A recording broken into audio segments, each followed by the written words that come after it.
One more time, I feel compelled to mention this about some of you newer peoples and people out getting this on tape, what seems to be your fairly well-rooted and mechanical view of me and the way in which I'm operating as far as you get these lectures. That is, that again, I've been through this before, but again, I'm getting little notes. Some of it's not literally plain, but in my mystical way I can translate it. That some of these people have problems.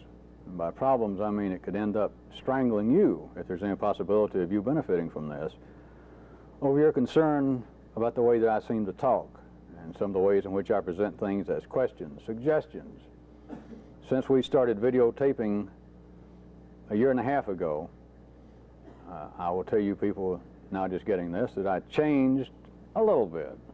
I began to put on a suit or a coat, and to comb my hair.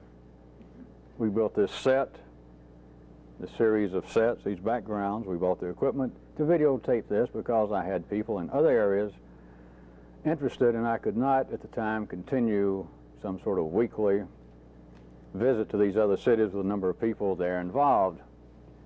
Since I have begun taping this, besides putting on clean clothes on the nights we tape, I have also begun to do a little showbiz.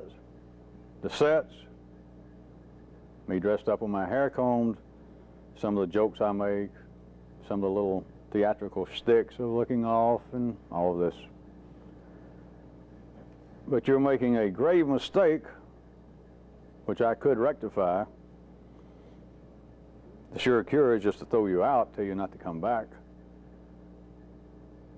Believing in some way that I am a speculator, that maybe I am seeking some sort of secret myself, and that I'm here as a middleman, or I'm here as some kind of temporary guide to something. If you're interested in what this is, I'm it.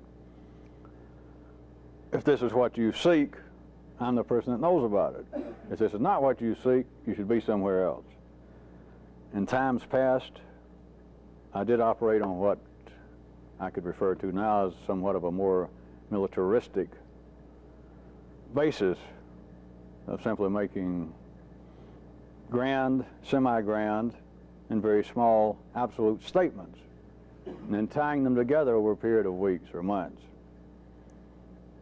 What I am attempting to do with the people now is make you in some way participate. But I'm telling you again, it's only been a few months. If I say maybe so-and-so, or if I take an example from life, and I say, hey, how about this? I just heard so-and-so happen. I just read such and such. Most of the time, I'm making up to begin with. It's just part of the show. You don't want to see me just as an absolute talking head, I assure you. If we had this camera set up in one stable place, and I stood here and I read notes, or I had some kind of lecture prepared, if I just stood and I appeared to be some mortal form of a burning bush with great statements coming from the gods, many people would find it satisfactory. Some of you did originally. It is not the most efficient way. That is the way that you can hold together a crowd of followers, but you're making a grave mistake that will finally strangle you if I don't, of thinking that in some way I'm bumbling about, that I'm still speculating on what the hell is going on, or that I'm home on off nights reading books, wondering, where is all this going? Tut, tut. And now let that be the end of it until when? September, October? Also, since many people, I know, try and make notes for your own benefit or try to jog your memory over some of the things I say, although I didn't announce it, I have been attempting to start some of what I say on these taping nights with like a little headline. Sometimes I say paragraph 2 coming up, and I many times try and put together some sort of sentence, some sort of statement, like a heading for the paragraph, so that you might jot it down if it sounds interesting. I try to slow down sometimes and maybe repeat it so it might help you in jogging your memory later if something does turn up.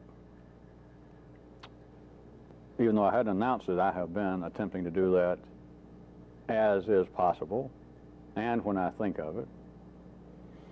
So, I will try to do it a little bit more so that your notes are not just absolute ramblings. And these tapes are being and will be in the future cut up and pasted together into a pastiche show, into a medley of my greatest hits. And so I'm going to try at times to slow down and give a pause when I am ostensibly changing the subject. When I've been saying such things as now paragraph 2, now the second section of tonight's sermon, etc. So, having said all that, here we go.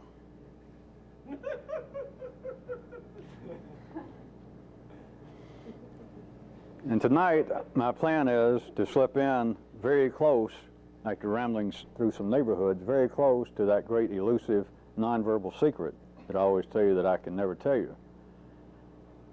I've been laying out some groundwork for a number of weeks, and if it seems right, I'm going to try and get close to the minefield tonight. Let's start off with this, that life periodically ponders through man ideas that are so bizarre, so revealing, so inflammatory, so inflammable, that only life's most ingenious cells can tolerate, much less entertain them. Does anyone want to try that again? Life periodically ponders through man ideas so bizarre, so revealing, self-revealing, and so inflammable that only life's own most ingenious cells can tolerate, much less entertain them. What in the hell do you think this is? And to make crude examples, maybe,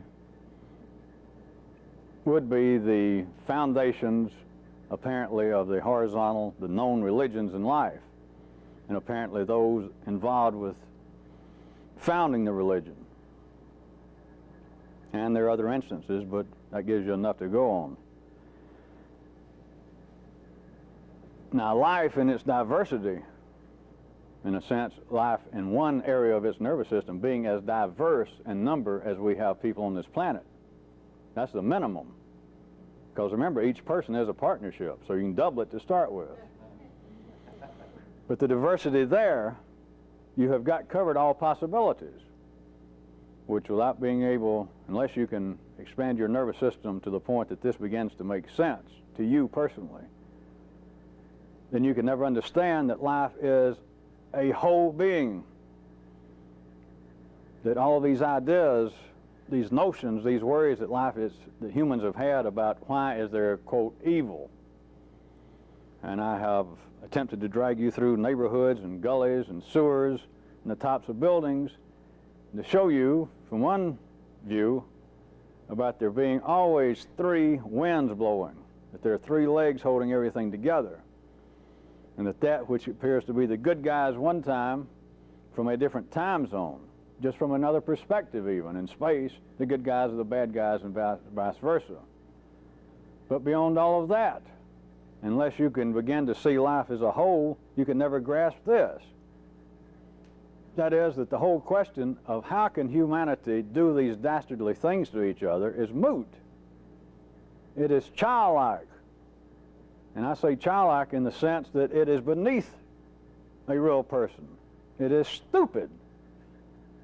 Because whatever's going on, even I say, if I agreed that there are things that humans have done that are dastardly, unless you're going to live out plugged in to life in this absolutely limited and almost total mechanical way, you will never see that's not a question of humans doing something bad, if there was such thing, to other humans. It's life doing it to itself.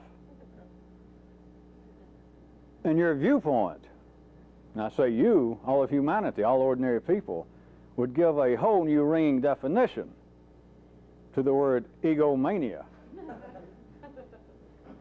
To look at it as you're supposed to do. Nothing's wrong, that's the way life is supposed to operate. Of the view that there are a group of humans doing something terrible to another group. That is childish. Whatever it is, even if it was bad, life's doing it to itself. We're talking about life perhaps having too much to drink one night. Maybe life trying a little crack, snorting a little coke. Maybe a life tripped and broke a knee. Maybe it fell and got a concussion. Maybe it took a pencil and was trying to get wax out of its ear and hurt itself. Whatever it was, the belief that humans are doing something to other humans,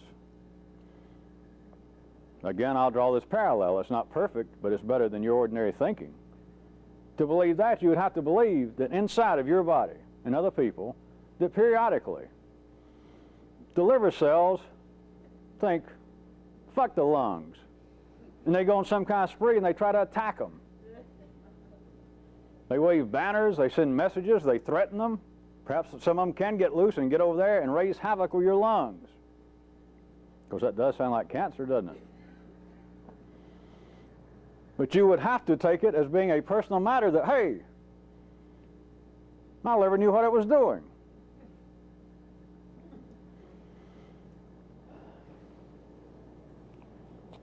Where I was about to take you with this is the ways in which I describe these ideas that life periodically ponders through man.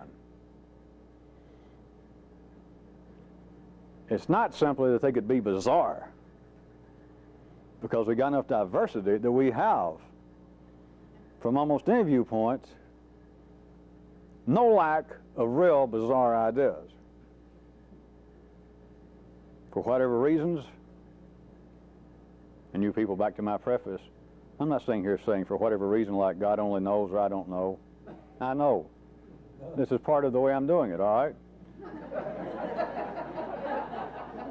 For whatever reason,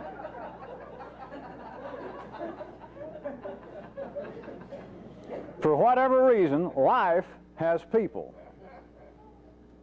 Its own molecular self. It has people having bizarre ideas. That is, ideas that are never going to reach fruition, ideas that are bizarre in themselves. They're not going to prove profitable.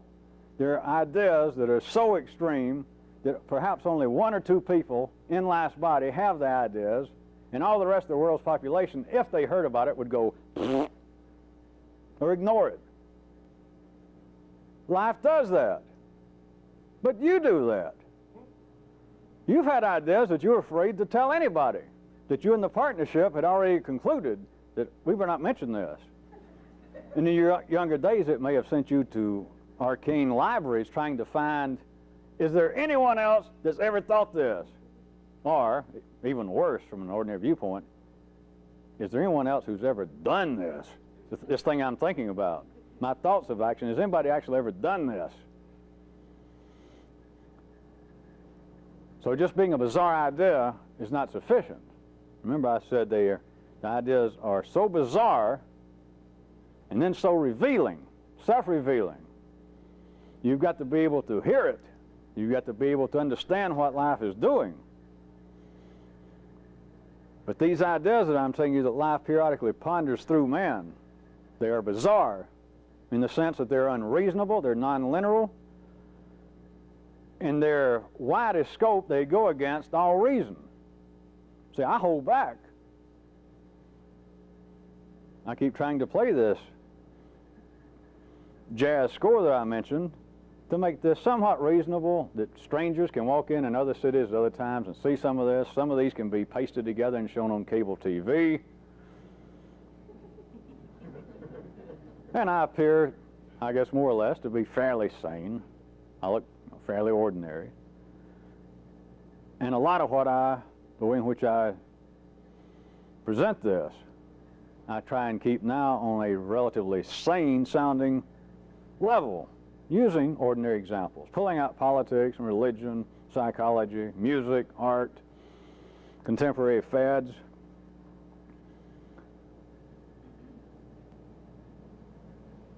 But these ideas are revealing to those that can hear it that life is talking. Now, I've been through times before that I've tried to use this same sort of approach and to get you to see that amidst the babble, amidst the apparent foolishness going on in life, all the way from contemporary fads in the arts, the general intercourse of humanity, there are people wired up in life's body to see it all as being folly. The same ones that are wired up to go and seek secret masters, esoteric schools, hidden groups, on the basis that this is foolishness. I have a spiritual fire in me, a need, and it's not going to get fed living here in the midst of Kansas City or Sacramento or Teaneck or Orlando. I've got to get away from this foolishness. That has a place. Life has always had parts of its body doing that. And if that's what you need, that's what you need. But the place in which I'm employed in life's body is not to sell horizontal life, to tell you that there's anything in and of itself just of any per se benefit to doing this, but it is a mistake for those who need it in the way in which I'm doing it to believe that an escape from this in and of itself would be beneficial, and that this is all foolishness out here in ordinary life. It is not. Life is revealing itself. Life is talking to itself. Life is daydreaming to itself. Life is growing. So the ideas are bizarre, but they're also revealing. And thirdly, I mentioned, they are also inflammable. That I don't think we should go into. I see no reason to give me and you the blues. They're inflammable.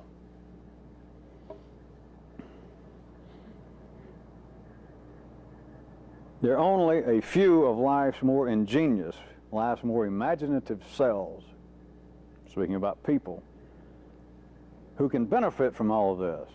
Very few can even tolerate it. And by that I don't mean that they would necessarily go into fits of such anger that their hair would catch on fire through spontaneous combustion. They might just ignore it, just couldn't hear it. So you've got a full range when I say that only a few could tolerate it. The majority cannot tolerate it. Not that they would necessarily overtly react to it in a negative manner. They might just hear it, and then 2 seconds later you ask them, did you understand that? And they say, what?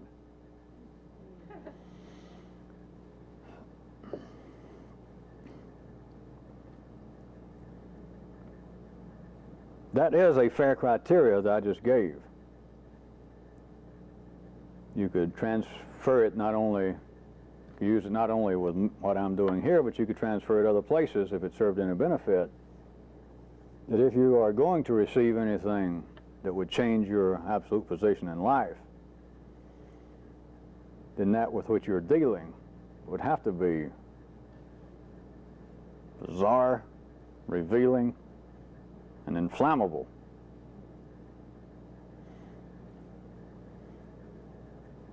And unless I change my mind, if you will note, we will not leave this area as much as it may sound like.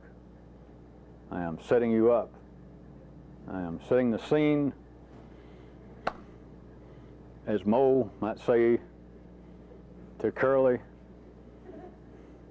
and Larry, hey, this next scene, we'll open the door and go in. We're going to play like we're washing the windows, and we'll take it from there. And being the trusting fools that they seem to have been, they went, okay. So here we go. In other words, we'll drop, that's the end of that.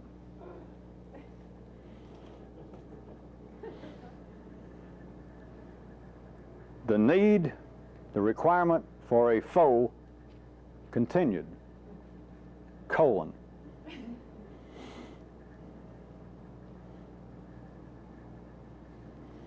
Going back to the last several weeks, me pointing out that everyone, including everything, but everyone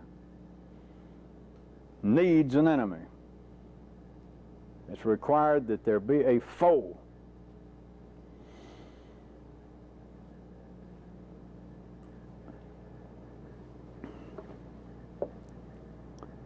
I want you to try and see quite clearly that the partnership within everyone, from one very real, continuing view, is the ultimate and the most reliable one. In the last several weeks when I have mentioned this, and I even went back into people's horizontal past about you may feel as though you have a foe in your mother, your father. You may be able to see that there are temporary foes, even a foe of staying there in Macy's and reach for this one dress and a woman reaches for it at the same time. I saw it first.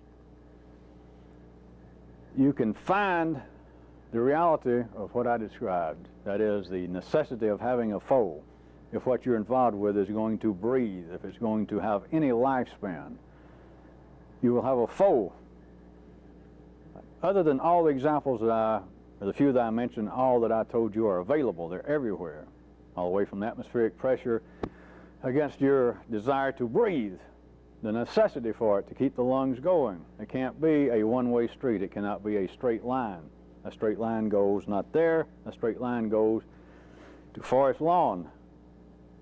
A straight line goes to dead city, a dead end. But beyond all of that is to see quite clearly that this apparent partnership that everyone is involved with, of you and somebody else in here, the partnership, look at it as really a verb instead of a noun. Not you and the partner, but the partnership, because right now, if I put all of you on the wheel or individually, a lot of you would be hard-pressed to say, wait a minute, I know there's a partnership, and I know which is me and which is the partner. No, you don't. Some of you can tell when you think about it at the time, or when you see him go out the door, when you think, the partnership. We'll get to that in a few minutes. But that partnership is in a sense, a real sense, the ultimate and most reliable. And one reason I can say ultimate is it is always available. It is the most reliable. Anytime you're not doing anything, apparently no problems, get out and run when it's 103, run a mile further than you intended to perhaps, and watch the kinds of things that start going on. Cars are going by and sometimes people blow their horn, you don't know whether they're blowing at you. But throw in an extra mile about 104 degrees and you hear a car blowing on the other side of the street. And perhaps a partnership has some observation like, fuck you.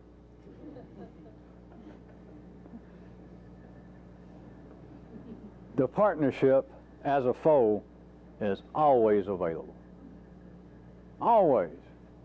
Nothing seems to be going on and you get bored. The partnership can readily identify the situation and make some comment. Jesus' life a drag.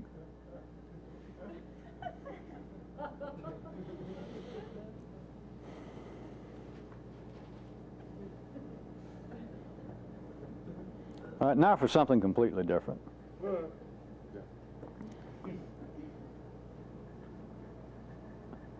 Life has found its voice through man. Man's genetic code has found its voice through the partnership. I'm going to say again,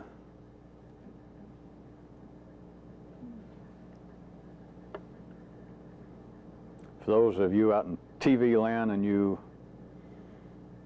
little chickens I refer you back to my preface, rather than me making a bombastic statement.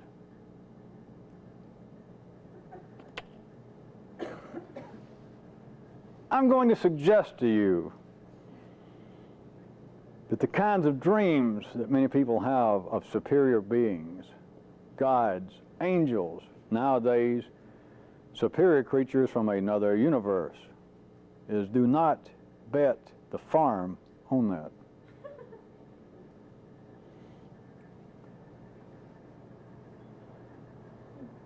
I am suggesting to you most strongly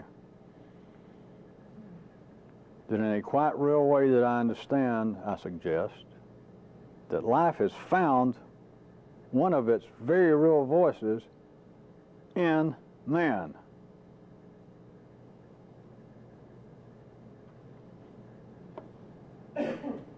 In the full existence of life's body, oceans, mountains, trees serve a purpose. They do not talk. They do not talk to us, and life does not speak to itself through such areas of its body. Man does not speak to himself. Man does not have a voice without the partnership. The partnership has been going through a process, the development of it, and for the last year or so I've been throwing out bits and pieces, playing as though I were having ideas, asking you questions, pointing out curiosity of an apparent evolution. Just take recorded history. The Western world is part of life's body. 6,000 years or so been a process of people believing in gods, spirits, sometimes taking on human form. People believing that gods were talking to them. All the way from there, apparently, up to today. When you turn on your local TV station, go to your local church, go to your local park, and someone, be they ill-kempt or dressed up, are looking people dead in the eye, looking cameras dead in the eye and saying, this week I'm glad to report that God spoke to me was last night in the wee hours of the morning. And hundreds, thousands, hundreds of thousands of people sit and listen to this. And God told me we need, he told me, he said, Bob, said, what you need to do is put a new wing on this church. Plus buy yourself a better car. You look shabby, and indirectly you're making me look bad. There is a whole process still going on of people who say, God has talked to me. The partnership talks to everyone. But there has been a continuing process. There has been a kind of quite real growth and development in man of the partnership.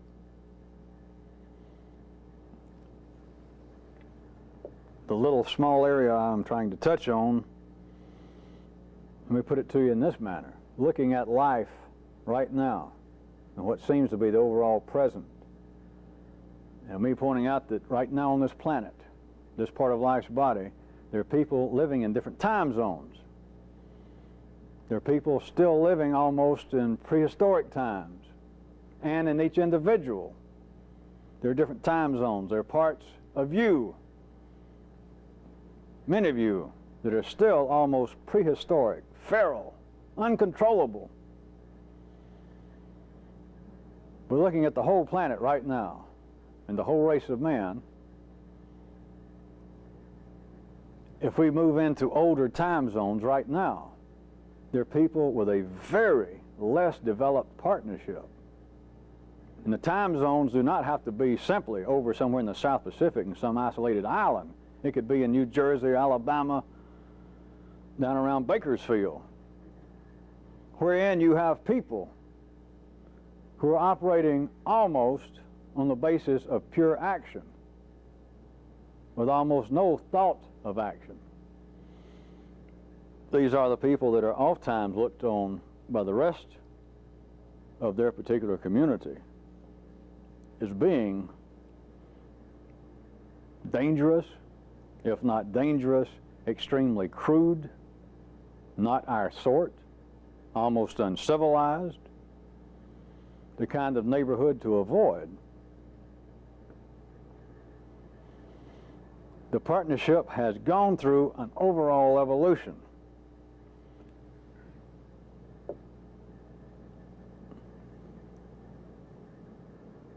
Now to change the subject entirely, let me speak to you about a great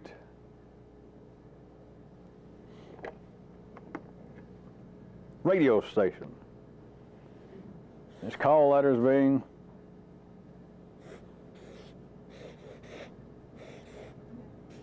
WDNA on the West Coast. Of course, that would be KDNA.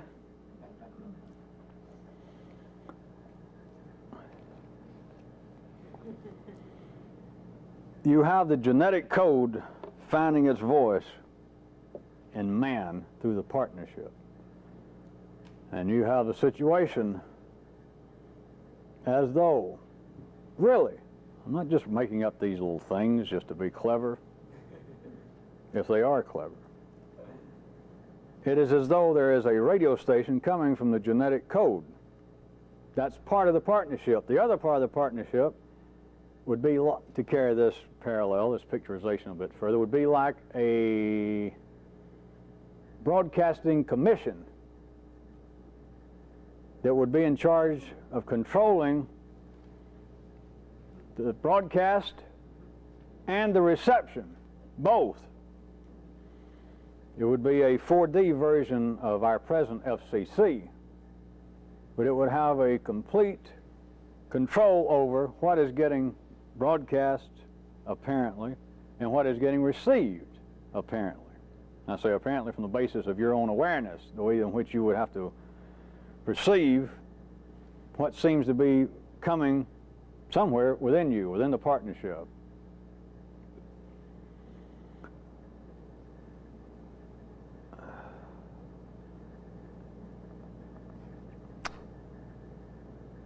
Having covered that, let me change the subject. Oh, no, wait. I won't change it completely. I just thought of something for you people who like this. Maybe I just did. Maybe all this is planned. I shouldn't give you new people any chance to believe that. Wait a minute before I go any further.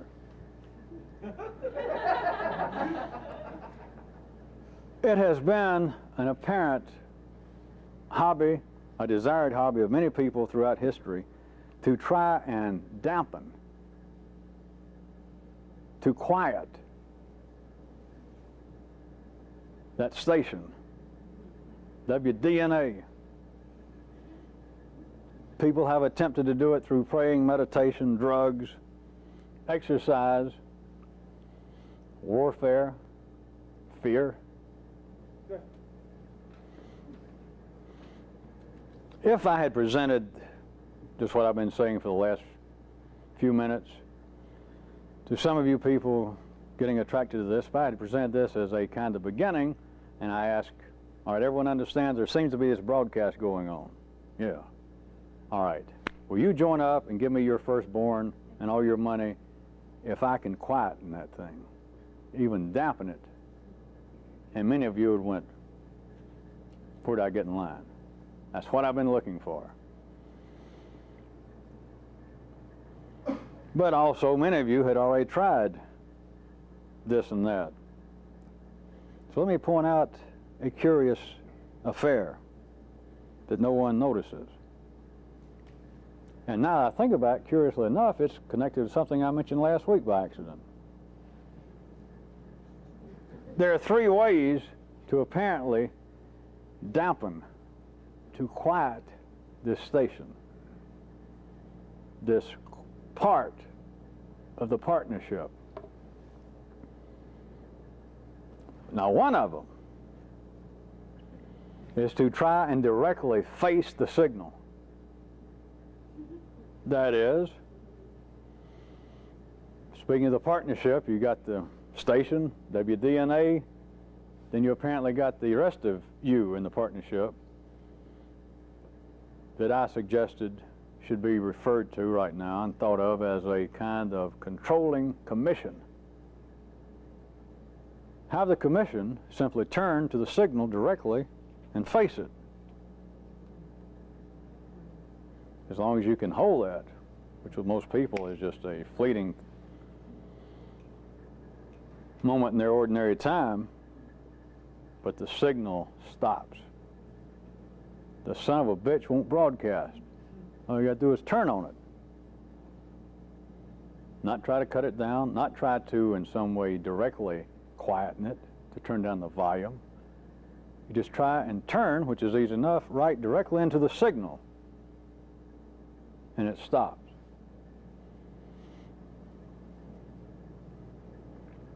The second way is to try and affect external change.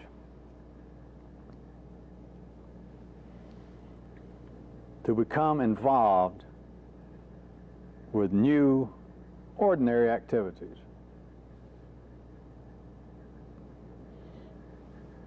Everyone has had this experience. You did not notice it, but many of you should be able to hear it right now when I point it out, that the ordinary transmissions going on inside of your head, the noises continually rumbling through your own nervous system, all the way from the elusive, impossible dreams to the near death-defying nightmares, all the complaints that seem to go between you and this other part in the partnership. All of you have had this experience without realizing its possible importance. That is, to get involved with a new job, a new girlfriend, a new boyfriend, a new car. To get that new Corvette. And it's like a day, a week, well, let's say at least 48 hours. You should know the feeling by now, or some dress that you'd saved up for years. I'm using this as women, reference to women. Although if it applies to the rest of you, far be it from me to say. But let's say the new car. Something you'd wanted, something that you and the partnership had dreamed and argued about, and you got it. Let's say for at least 48 hours you should be able to go back and remember it was an exceptionally good time. You were happy. You were driving around trying to show people. If you were our friends, you just took the top down and you rode around. It was like for 48 hours, the blues went away. Fears of death went away. It's like everything was gone. You should be able to hear me. And you ought to be able to look back now in your own nervous system and hear the validity of what I'm saying. It's almost as though the station went off the air.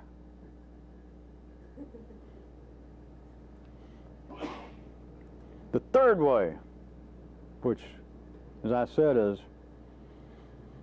curiously and coincidentally connected to something I stumbled across last week.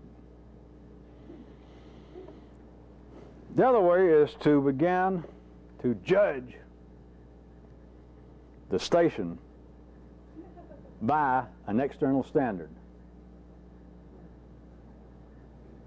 This, I point out to you, is one of the prime uses that life has of religion.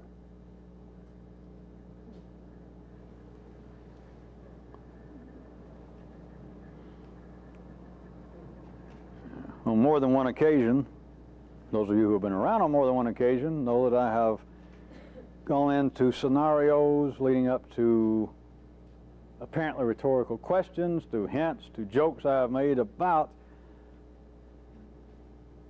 why it seems necessary that all ordinary people must have external references, all the way from the popes, the rabbis, the world's apparently most learned men, that they continue, them and you, to have external sources to which to refer. Can any of you get a quick glimpse that one of the prime uses that life has for religion, and it has a use for everything, None of my asides about popes and rabbis and Jimmy Swaggarts. There's no way casting any doubt on the validity, the purpose, and the use of religion. But what is not recognized is that it is used in one of the primary manners is having an external source outside you and the partnership. You apparently, but each person apparently got this from somebody else. Of course, your forefathers said, well, we got it through divine revelation, perhaps. We got it through our minister, our rabbi. The point is, you did not seem to be born with it. Apparently, you were not born being a Baptist or a Jew in the religious sense or a Muslim. Somebody had to tell you about it. And then they got it somewhere. So it's apparently something external, apparently.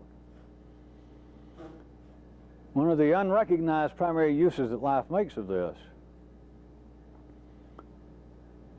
is you apparently dealing with the conflict within the partnership, and part of being able to deal with it, part of having some ability to periodically quieten it, to get out of apparent very dangerous squabbles you and the partnership are having. You're rolling around on a barroom floor, your hands around his neck, her hands around your neck. It would be almost if there was such a thing, well, there is such a thing on another level, but it would be like a two-way cul-de-sac.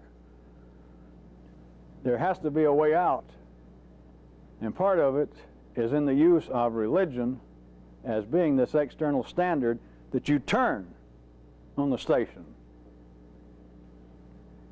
The station cannot babble this kind of nonsense, this kind of heresy, this kind of dangerous daydreaming to you with impunity. Whether you say so directly or not, you should be able to hear me by now, that inside the partnership tango, you continually bring up. It just seems to come up.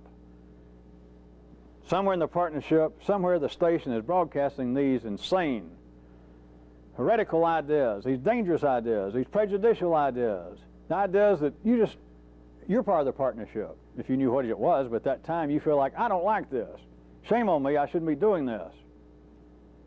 But unless you have, if you're ordinary now, unless you have an external frame of reference that you can pull out something, a holy book, something you've been told, something that you say you believe in, it's like holding up this cross to the proverbial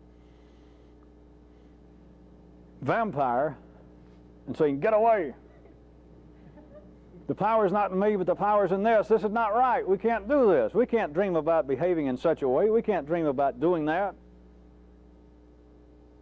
But with ordinary people, were there not some external standard to draw from, they would be almost in a two-way cul-de-sac. They would almost be in a dance that had no beginning in horizontal time and had no end. This does happen to people. Anything I can mention has happened to somebody or I wouldn't know it.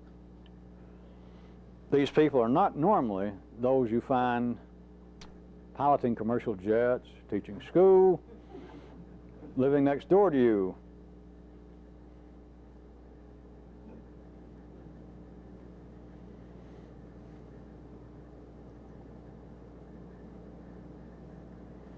Now for a real change. Other than die-hard Red Union men whose primary activities would be limited, truly limited to eating, fucking, and sleeping. That is die-hard Red Union men. They're needed, they're on this planet, they're spread out through different time zones, although I could classify them generally as being in one time zone. But other than those, absolutely irreversible for this life, Red Union men, everyone else has only one possible rewarding endeavor. Everybody. That is the desire and the attempt to change. That is the only thing that life is about. I have talked around in all sorts of ways, all sorts of angles, but I am telling you, and you should be able to see this, I'm not even going to hint, because it's right before your baby blues. Other than what I said, which does not, we'll assume, include any of you, that none of you are diehard Union men of any stripe. You can't be and pursue this. If you were a diehard Union man on the red, blue, or yellow level, you would not last here long, as you shouldn't. You belong somewhere else. So, we're assuming that we have no diehard Red Union or otherwise men or women here.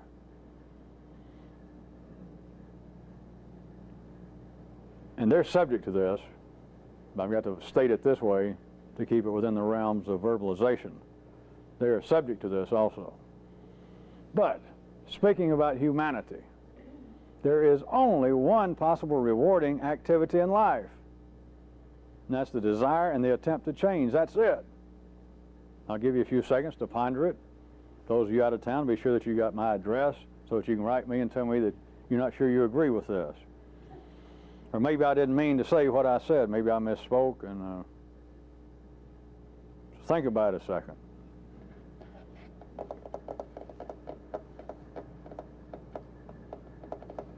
All right, I got you. That is it. Even the crudest attempts, I say the crudest, to get a new car, to get new clothes. These are the external ways that ordinary people attempt to change. Now, along certain lines, here and there, running through certain neighborhoods over and over, I have tried to drag you through verbal descriptions. I have pointed out that it's almost beyond any possibility of ordinary people changing. And then I've tried to point out to you that everybody feels discomfort, that everybody feels in some way a dissatisfaction, that there is this kind of partnership going on, that there is no one voice in any human through ordinary means, unless they're at the far end of the spectrum, that there is no single unified voice within a person that says, hey, this is what I should do, and they do it and go, I knew it. The people would disappear. They would go off to the real land of the Brothers Grimm.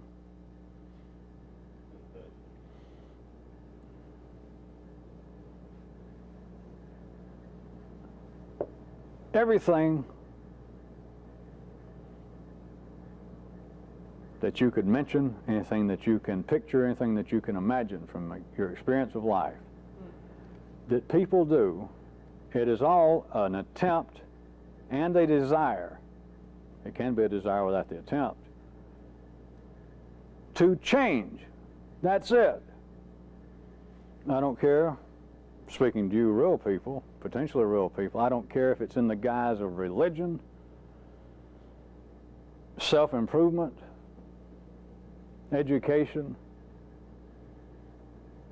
It's the desire and our attempt to change. That's it. Without that, there is no human life. Without that, you are not fulfilling the purpose of humanity, which is impossible. You're going to fulfill it.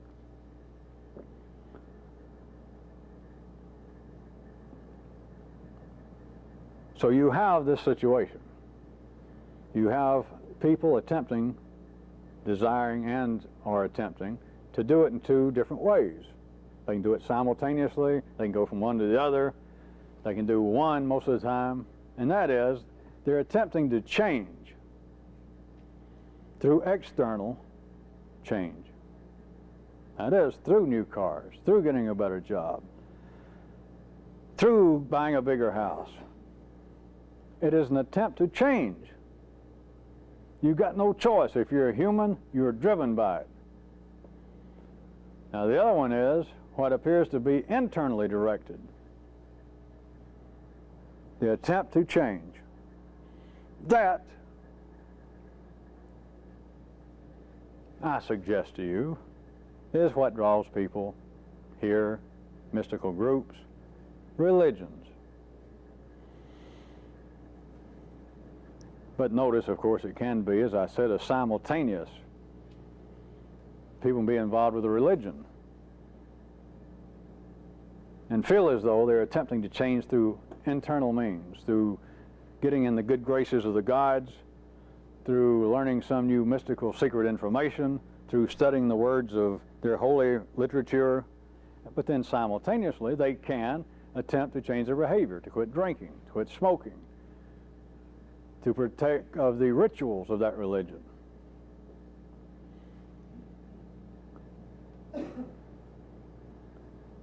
The desire and the attempt to change, that's life. That's it. I gave you a few seconds. You cannot think of anything else. If you can think of anything else, it's not going to fit my criteria of being rewarding, not to you. Everything you can think about, every dream you've ever had, every nightmare you ever had. Well, let's leave it on what appears to be the positive road. Everything that you dream about doing, accomplishing in life, whether you're working at it or not. You and the partnership talk about dreams, and the dreams are based on one thing, the desire and or attempt to change. That's it. There is nothing else. Everything else is eat, fuck, and sleep, which is nothing wrong with. But outside the desire to change, you're talking about keeping the red circuit going at the absolute bare minimum. To eat, fuck, and to sleep. That does not satisfy man, with the kind of really non-existent exceptions I started out with, the die-hard red union men.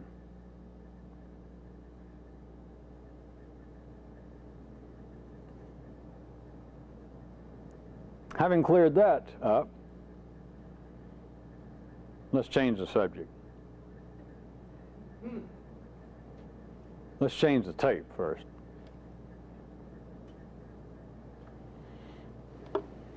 The promised change of subject. Here's the heading for anyone who wants to write it down of this one. That is, don't fight your genes.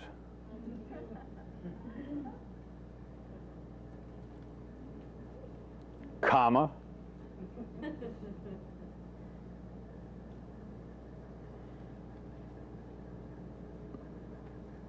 But work with your awareness of them.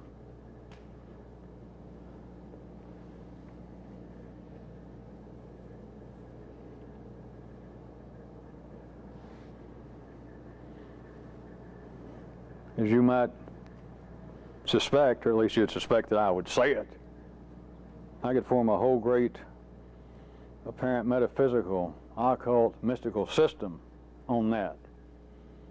But here's what you got to go for. It's not an excuse for anything. Remember, that's one complete sentence, is don't fight your genes, because that is a wasted battle. It is useless. I'm telling you, I'm not even asking. Notice, you new chickadees and robins, I'm not asking, I'm not suggesting. You can't fight your genes in any profitable way. Now, at the ordinary level, you are wired up to fight your genes. What the hell do you think the partnership is?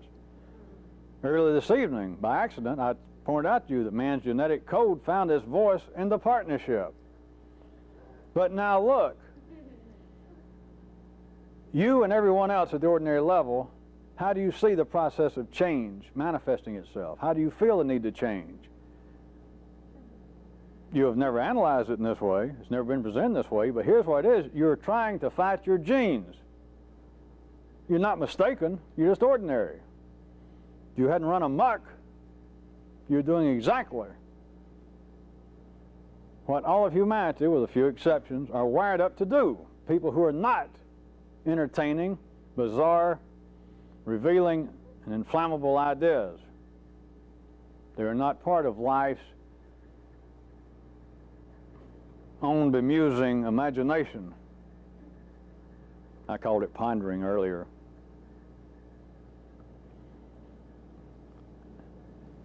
The desire to change manifested itself, without people analyzing it, in fighting your genes. But even though, as I said, I could make this the basis, the verbal basis of a long book, super long book, a whole teaching of some kind of whole system. But ordinary people, if I present it in the right way, got my act together better here, maybe it would appear to be the immediate, and I could say it was a word from the gods and cosmic forces and just beyond Pluto, that those with whom I'm in contact, is you got to quit fighting your genetic background. And how many people would hear that in a certain way, especially with a kind of right presentation, and go, oh geez, and be ready to swoon, that I've been trying to lose weight all my life, and I can lose 2 pounds, and be so happy that I wanted to lose 2 pounds in a week, and I did it, and I stepped on the scales, and I felt so good, I took a deep breath, and I gained 5. It's not funny to people struggling with that. People who hear themselves say, I have a terrible prejudicial attitude, and I do so want to do better. I want to be a better person. I want to expand my spiritual horizons. Maybe I should change religions. Maybe I should pray more. Maybe I should fast more. Because these same ingenuous, unsavory pictures and words keep coming up. And I've got to struggle against them. Maybe they read back the way in which they read to holy, so-called holy literature about great prophets being tempted. And they think, yeah, that's it. Or they go to see a rabbi or hear a priest or a minister talk, and they say, the nature of man is to be in turmoil, is to be tempted by the great enemy of evil. He will tempt us all. Yes, my friends, he even tempts me at times. Even I've had lust and greed in my heart. I pray for forgiveness. I strive to do better. They're fighting their fucking genes. Now, for those that ever get anywhere, you cannot be the great man of La Mancha. You cannot fight, the song goes, unbeatable foes. But let me clarify it. It should be, for our purposes, do not fight the unfightable foe. Because fighting with your genes for the few is no fight whatsoever. It's swimming in prune whip. It's trying to do the backstroke in hot peanut butter. It's trying to break dance in tar under a sun that's around 114 degrees for the last 3 hours. It is no fight. It's not simply that it's an unbeatable foe, which is true enough, but that's not even the point. It's not even a fight. You cannot fight your genes. Only ordinary people can do that. That's ordinary people attempting to change the damn station, to get the partnership shut down. As whoever in here at any given time disagrees with me, would you please shut the fuck up? How can I turn the station off? What can I drink? What prayers can I say? What chants can I chant? What dances can I dance? Only the ordinary can fight their genes. You cannot take it as a theory. That's why I never put it this succinctly, if I may say so. And why not? Heretofore. Not even heretofore. You have got to understand on your own. You've got to have some participation in this, not from listening to me and these crude attempts at humor. Thank you. You cannot take it as being an excuse and say, don't fight your genes, and everybody go, wow, I don't have to try to lose weight anymore. I don't have to try and control my temper anymore. All of that is no fight. It's irrelevant. But you've got to have a personal knowledge, a personal awareness of what your own genetic voice is. You've got to have some personal knowledge and experience with this partnership in you, not based on some external, not some ordinary external standard. Now, it seems as though right now you're using me and what I say, but that is part of the reason that I try and fragment this and slip in humor, slip in these rhetorical questions, or as I remind you periodically, is I never tell you the complete story.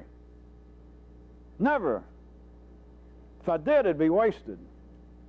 And of course I can anyway, or I won't, whatever it is. But if I did, it'd be wasted. You have got to have an awareness of your own genetic code. You've got to have a continuing, personal awareness. Don't strangle on continuing. It's not a matter of whether you can do it 24 hours a day right now. That's not even the point. You know, do it 24 seconds a day. Some of you 24 seconds a month. And you'd be astounded. But you've got to have an awareness. And there is where the proper work is done. Not fighting your genes, but working with your awareness of them.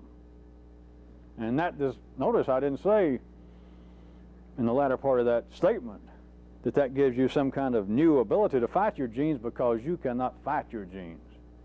If you're going to fight your genes, you belong out in the ordinary world. They need all the fodder they can get. They need all the help they can get, or life wouldn't continue to make people pregnant. But you cannot fight your genes. It is, if I said it was a waste of time and asked you to try and put that to the 12th power, would it give you any idea? Of course, all of you, if you won't listen to this in a totally limited mechanical fashion, all of you already know that you can't fight your genes. All of you have already been through, whether it be trying to lose weight. If I said it was a waste of time and asked you to try and put that to the 12th power, would it give you any idea? Of course, all of you, if you won't listen to this in a totally limited mechanical fashion, all of you already know that you can't fight your genes. All of you have already been through, whether it be trying to lose weight, quit eating certain foods, quit being attracted to the same kind of man over and over. And you always felt like, well, there's some key that I don't yet have. I keep ending up with men that like me for the first 2 hours, and then they just kind of treat me like garbage. And I move to different cities. I try to get men of a different height, men with a different hair color. Same thing over and over. I need analysis. I shouldn't have let my subscription to Cosmopolitan run out.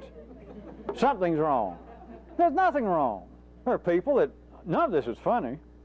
You know, when you're involved, please remember that. You in the partnership do not find that funny. There are people who cannot lose weight. People who cannot become physically graceful as the partnership says they should. All of you have been through what appears to be a confrontational situation with something in you, but as you're supposed to do, across the general spectrum of humanity, you're supposed to look at it as a what? A psychological problem. I weigh more than insurance charts say somebody my height should weigh. The answer? Stand in the supermarket checkout line, all the way from Reader's Digest to Time Magazine to Sports Illustrated. Right there on the headlines are going to tell you why, right? Or if you really get desperate, I guess go to the National Enquirer. That you're overweight because probably your mother was frightened by a UFO or the Loch Ness Monster. The point is, as all of you know, for that one example, it's changing a little bit in our lifetime, even as I'm talking. But the general answer is, it's psychological. All right, I have this fear of sex, psychological. I have this kind of aggression toward women. It just seems that I want to beat up on women, psychological.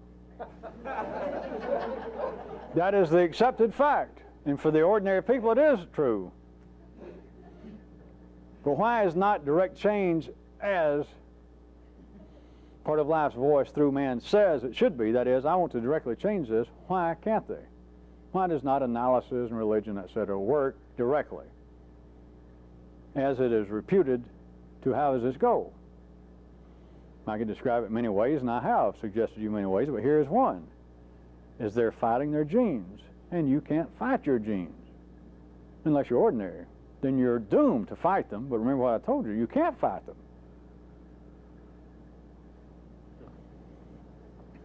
Comma, you can only work the few people with your awareness of it. Now there is the trick. There is the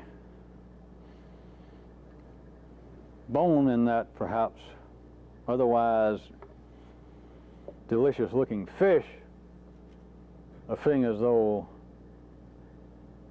not fighting one's genes would give me the way out. If that's true, if I can accept that, if I could take that to my little bosom of bosoms, just think, I could go home and lay in bed and cover myself with boxes of Godiva chocolates. I can take all my clothes and throw them away and call for a tent maker. I can begin to whip up on every woman I see. Because hell, it's not my fault, there's nothing I can do.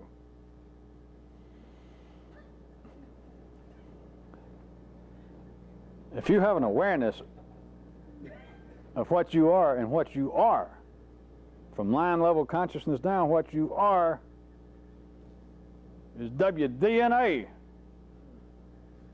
The voices you hear are parallel to the role you play in life's body. The part of your cellular responsibilities are now to be life's voice to itself. And within you the parallel is, and not a completely spurious parallel, is your own genetic code, is your voice. And the voice comes out in a myriad of ways. It's been attempted to be explained. The gods are talking to me. I'm becoming conscious. I'm having a yellow circuit activity take place. I have a subconscious mind. There are leftovers from our more feral past that come out as subconscious desires that cannot really be expressed, aggression, unbridled lust, etc. Well, all of that, from religion to modern day psychology, is not to be laughed at. Although I pull it out sometimes and cause you to laugh by things I say, they served and continue to serve a purpose. And part of the purpose is to make everyone fight their genes. What is the battle? What is it that everyone feels? That I am a battlefield between good and evil, between decent desires and indecent desires. I'm a battlefield of having great dreams as opposed to my almost superhuman lethargy. I am almost, I have these great dreams, but I bet in the next edition, if you look in the dictionary under inertia, it'll be my picture there.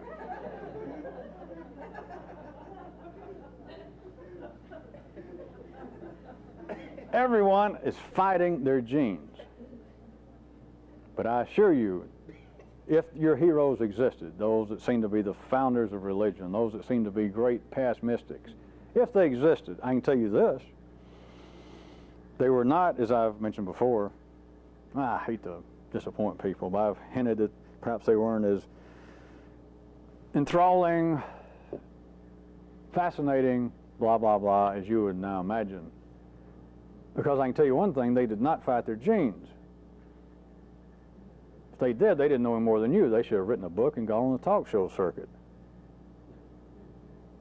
You have got to turn your attention through your own understanding, not because I say so, because I very seldom say so directly anymore. You've got to turn your attention where there are worthwhile foes. And your own genetic code is not a worthwhile foe. As I said, from the viewpoint of the few doing this, it's not even a foe. It's not a question of fighting it, unless you're ordinary. And that's the only question. That is the desire and attempt to change. But in one lifetime, you've got to see for yourself that there just is no word. Moot, useless. It cannot be done. That is why I can say, and when you follow along my directions and my dragging you through these parts of town every meeting night, that you do get a glimpse of what I say, that ordinary change is just illusionary. People do not change. They can't change. And sometimes it seems as though, when you're away from here, that people do change. The way they talk about it, a person gets on a talk show and says, I drink 5 quarts of liquor every day for 20 years, and suddenly when I found out that my liver was about to be condemned by the state of Iowa, I quit. I haven't touched a drop. I don't even want to drop. Or perhaps they say, I want to drop every day, but I resist. And you get caught up, you get away from me, you get out around those evil influences, what do you call it? Life, you know. You get out there, and suddenly you're sitting there at the TV going,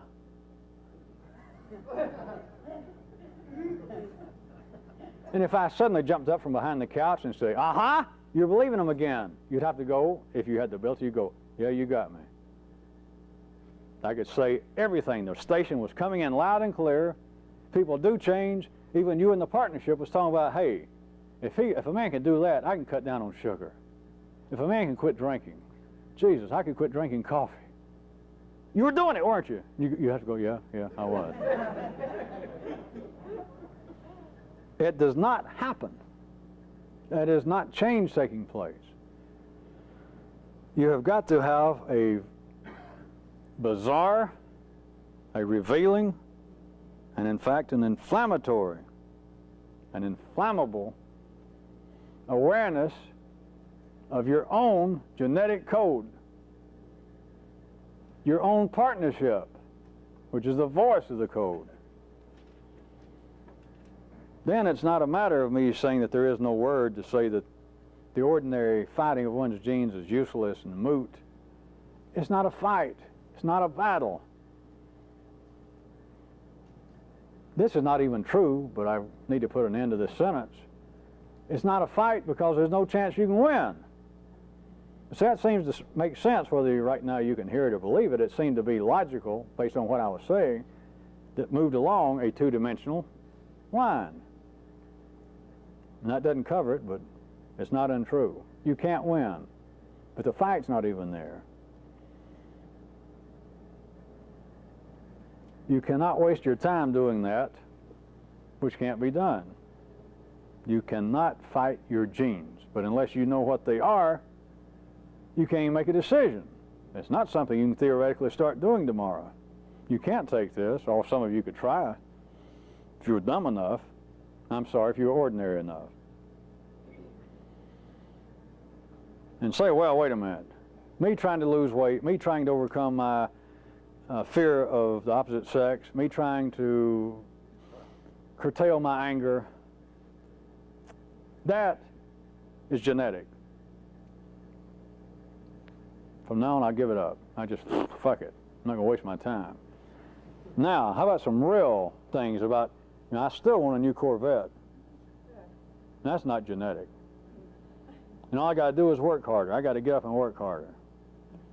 And so you could attempt such as this, and still somewhere within the partnership would be the desire and our attempt to change. And in some foolish way that I just attempted to describe very shortly, you could believe that you had discounted the useless genetic fight and gone on to some other fight, and you would be what? Wrong.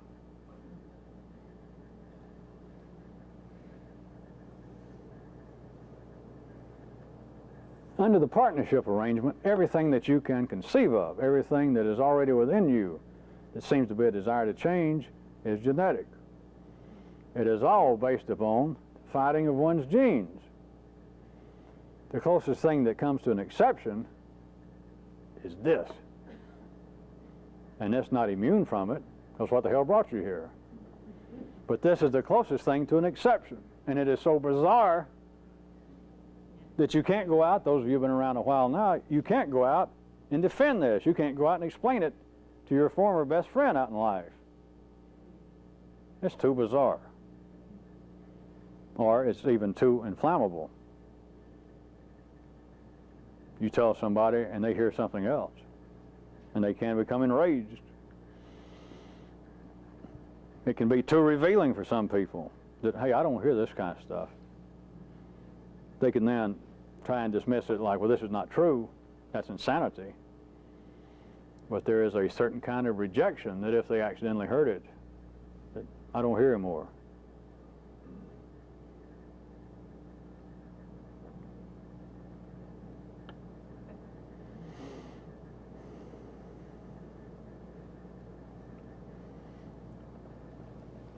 I've had more than several notes from here and other places since I mentioned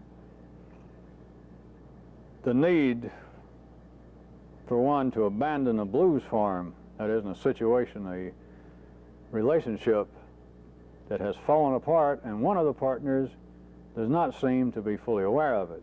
So this is Blues Farm Revisited or Continued. Very short one, though. I'm mostly restating in 1 or 2 sentences what I pointed out before when I said don't be a sharecropper on a blues farm. The blues farm, if you're aware that the situation's over, or that you're aware I want out, I'm getting out. To be a sharecropper on somebody else's farm, if you just stay there, that is on the farm, that is in the relationship, to anyway, that all right, you can hold on my foot, I won't move out this weekend. And the other person keeps saying, we can work this out, and you go, well, yeah, maybe. And you and the partnership's already decided this can't be worked out. And they say, stay a few days longer. Stay until this month's rent's up. You say, oh, all right, hold my end of my coat, and I'll stay. I won't pack all my clothes. That's being a sharecropper. You're doing the dirty work on somebody else's land, and you no longer have a proprietary interest therein. That is a fucking sharecropper. That's the low end. Because if the other person still is operating on the basis that this relationship is viable, then it's their land, it's their farm. But as far as you're concerned, it is a blues farm, and you now fit, at least my good criteria, for a damn sharecropper. You're still in there doing the dirty work, digging them potatoes. You're doing the dirty work, and you no longer have any interest in the property itself. You can't do it. You can't do it to any profitable degree.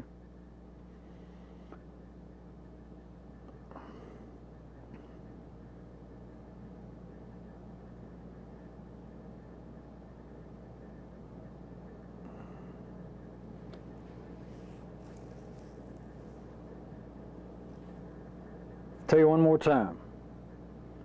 This is not a suggestion, and I didn't sugarcoat it a lot, and I didn't make it too oblique, that once you have a personal understanding to any degree of what I'm saying, is you have got to cease fighting your own genes. And you've got to see that that is another description, that is another name of being alive and being ordinary. That no matter what people say, people who are crying out for mystical experiences, people who are apparently devoting a large part of their life and their energy to doing good works, to trying to fulfill the role in some religion, they're fighting their genes. Sinners, as they're called in religion, do not attempt to become unsinners for any reason but one, that it's fighting their genes. It's not because the gods have condemned them. It's not because spirits have come into their life and said you're a naughty little boy or girl. It is a fighting of one's own genes. That's it. You've got to see it for yourself, and then you have got to stop it, which is kind of tricky to say, because if you see it good, you stop it. It just goes away and you don't remember it until somebody points it out. That you seem to have lost some of your passion to do good, perhaps. Or you used to really all the time be working on yourself to become a better person, and you seem to have lost that kind of drive. Of course, you would not be so dumb as to turn on anyone and say something like, well, I don't have to anymore. I am a better person. Little joke, people, little joke, little joke. But you used to buy all the latest books about how to increase one's consciousness, how to live a more productive life. And now you don't seem to be interested in that anymore. Don't go in there and fill in the real punchline, as I just did. There is nothing at all beneficial to the few people that are a certain place in life's own MV12 makeup of its blood, the few people involved with this, not just me, but in this, in different time zones and different places. The few people, very few people, compared to the rest of humanity. People involved with this must go past the point. You've got to see it. That by and large, everything you have ever done, whether you believed it was doing something here, whether you were attempting to do good out on your own, you were fighting your own genes, you and everyone else. All feelings of self-denial, feelings of guilt, the very basic feelings that ordinary people have, or that people have ordinarily, that I need to do better, I have got to change, is based upon fighting your genes. It sure does make life's blood enriched. It sure does make life stronger. Not a perfect parallel since there are none, but what are you doing when you start lifting weights and decide, I would like to have biceps the size of bisons? You're fighting your genes. Unless you were born with biceps that were 24 inches, you start working out at the gym and you're fighting your genes. And it will produce strength. It does not happen in a lifetime, though, when you get outside the realm I have just mentioned. Because you cannot fight your genes. It will not change in a lifetime. And that's the only thing we're interested in. And I'm not hinting anything else. For all you people that keep looking for hints. If I'm going to hint something, I'll say it's a hint. Unless I forget, of course.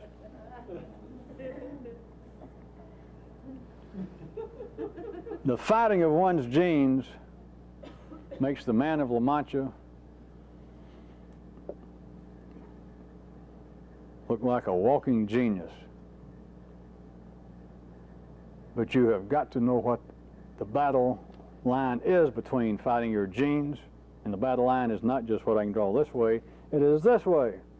It is where your own nervous system, your own so-called consciousness, the place in which the partnership has risen in you and in humanity, from the lower depths down in the red circuit mines and the manufacturing and the assembly lines, wherein, as I pointed out, change is limited somewhere almost within the realms of eat, sleep, and fuck.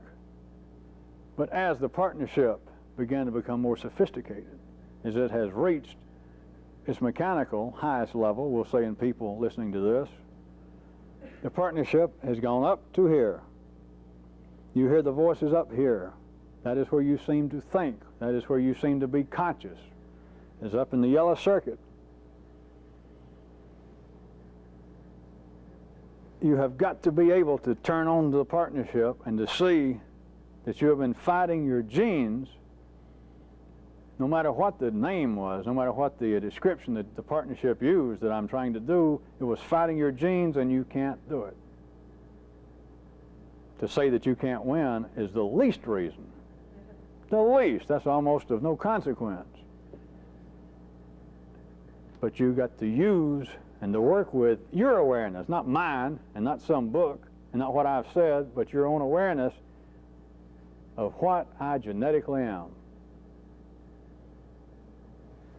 That's that. The station is on the air. That station was broadcasting the first second that you seemed to be conscious, at whatever age that was, that I seemed to be conscious. I can remember it. I can remember being 4 years old. I can remember my 3rd birthday party. It's not even important that you remember it.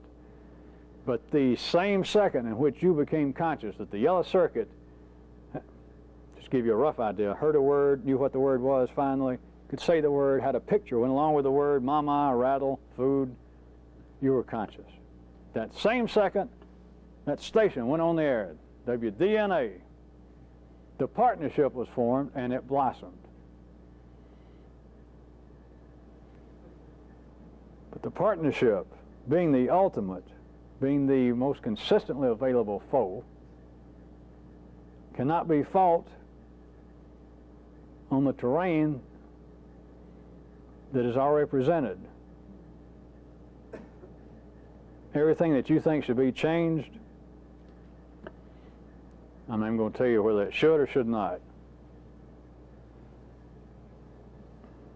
You have got to understand, you have got to see, and you've got to be able to feel that there is a part of me that is tied to life that cannot be cut off. There's a station broadcasting, there's a partnership in me of which I'm beginning to have less and less of a proprietary interest. If it was possible for the partnership to break up or dissolve or go out of business, I'm getting close, I believe, to the point, you might say, that I don't give a damn. Let the red-ass business go out of business. I don't know what'll come after that, but I'll take my chances. I'm sick of it. See, I'm speaking for you people.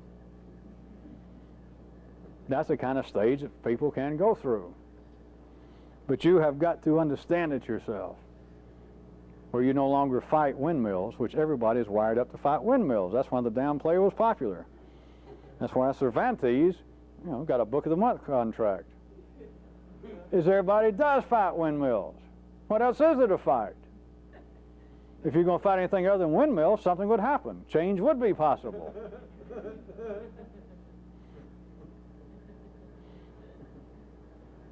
Where comes the great, very attractive idea of karma, of a life after death, a continuing series of lives.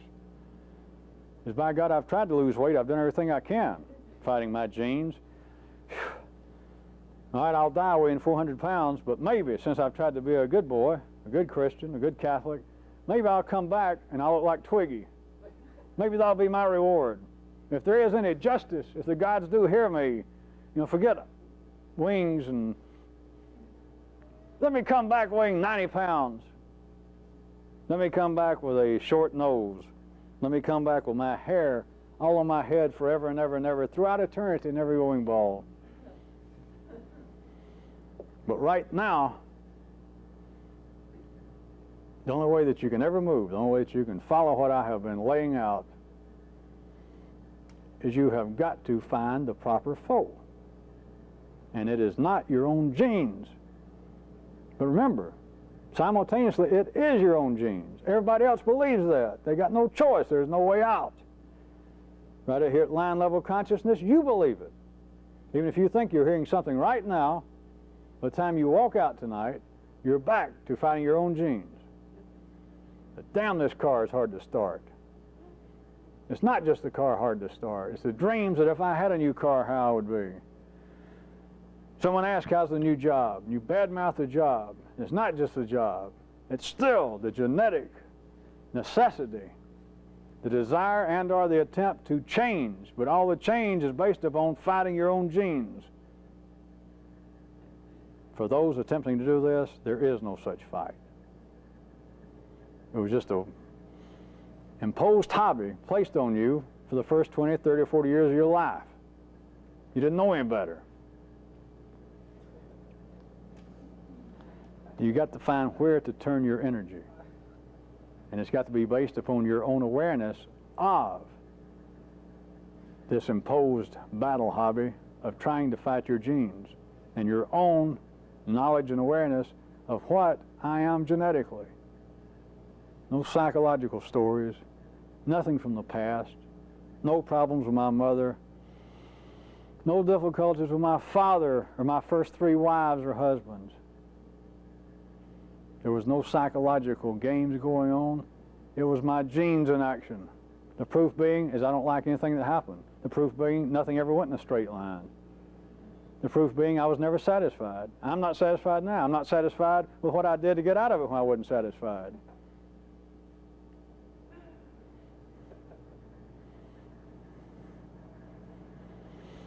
Unless you know the proper foe, it's all a waste of time. unless you know the proper foe, you can still believe that maybe I don't. You might believe that nobody does, which is very, very convenient, very, very ordinary. The foe is not your genes. The foe is not your height, your skin color, your sex, your religion, your weight. Now, I won't say anything about your intelligence because I don't want to push this. Don't want to mislead you. Intelligence is, however, more than just yellow circuit activity. Do not fight your genes. That is not a battle. That is the battle for the ordinary. Don't fight your genes. Work with your awareness of them.